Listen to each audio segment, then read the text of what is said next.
Yeah. Okay, Thank you very much, sir. Sri Abhishek Singhvi. Abhishek Manu Singh. Sir, learned members, let me start by commending the propounder of this bill, Mr. Rajiv Chandrasekhar, our colleague. I think his zeal, his good intentions, his research is not in doubt. His bona fides is not in doubt. And although I'm going to show how the bill does not really achieve any objective and suggest some changes, I think the fact that he has generated a great awareness on this subject in a very short while is highly commendable. Sir, the issue is not whether Pakistan terrorizes India. The issue is not how many people and how many lives we have lost. The issue is not that the international perception clearly is that Pakistan is a huge exporter of terrorism.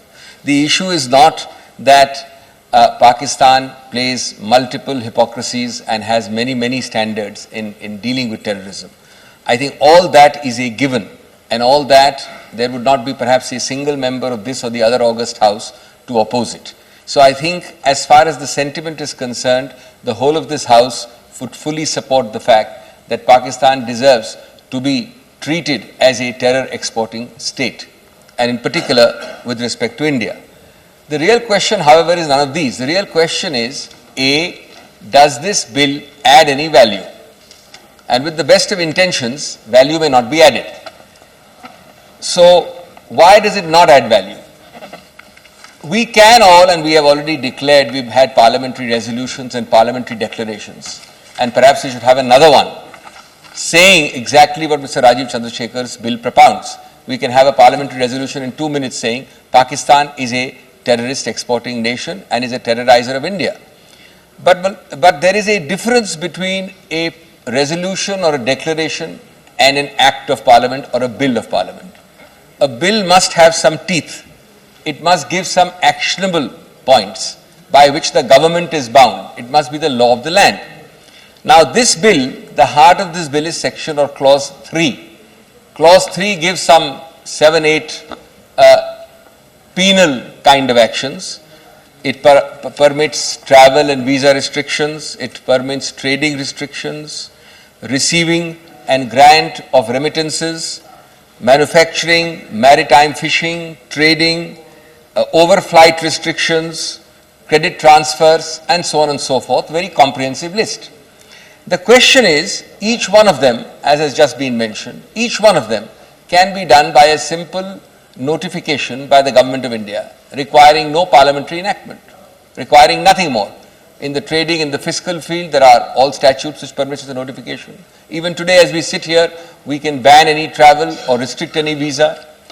So, therefore, clearly with the best of intentions, Mr. Rajiv Chandrasekhar needs to go back to the drawing board and use his very impressive intellect and vast resources to come up with a better model. Now, let me suggest a better model. And I'm saying it only constructively. I'm sure he'll be able to do it much better. If you accept that a bill or an act of parliament must have a binding nature, must have teeth, then how do you punish? The whole object of Mr. Rajiv Chandrasekhar is to, in some sense, punish Pakistan when it does all this. Well, I suggest that merely saying that the Government of India may do it is not enough. You need to create a calibrated hierarchy of both events and punishments. Let me explain what I mean very briefly, and I'll finish in a couple of minutes. In the event that Pakistan is found in a particular event in India, Uri or anywhere else, to have a hand on the basis of Government of India inquiry within a short period, that's offence number 1. In the event that Pakistan is found after another 3 months to have done a second event, that's offence number 2, and so on and so forth. The bill should say, a future proposed better improved bill by Mr. Chandrasekhar should say that the moment the Government of India comes to a finding that there have been 3 events of this kind or 2 events of this kind which are based on Government of India reports and inquiries, then the first of a calibrated list of consequences must follow, not may follow. It's not an act of parliament if the government has an option. The government already has an option in all these acts to have a notification issue. It must follow. Now, what is that calibrated list of penalties? And I'm not saying this is the right way, I'm saying they are only suggestions. The first could be a official government warning. that under this Act of Parliament, having found offence 1, 2 and 3, the first is a warning.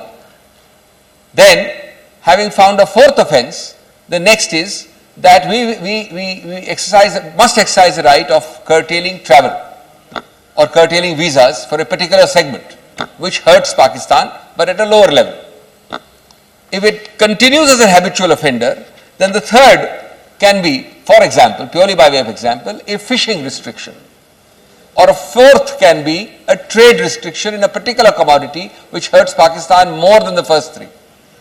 It is this kind of a calibrated, specific list of penal consequences, in turn based on multiple findings of repeat offences recorded by the Government of India, which alone will make this from a mere declaration of intent into an Act of Parliament, if ever it becomes an Act of Parliament.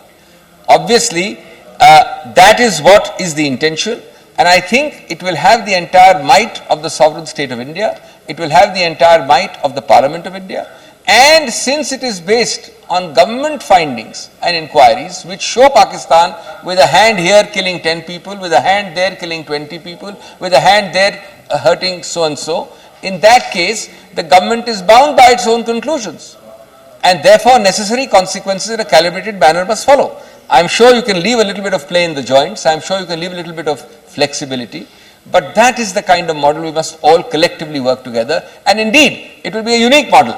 It will be a model, as far as I know, not available in most other countries.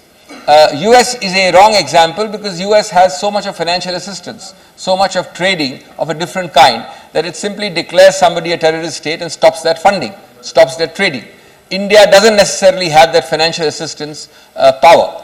So our act must be differently styled, and I think it will be the first of its kind, and I'm sure that in the near future, Mr. Rajiv Chandrasekhar will be the author of a better and a more efficacious bill. Thank you. Thank you very much, Mr. Singhvi ji. Now, Dr.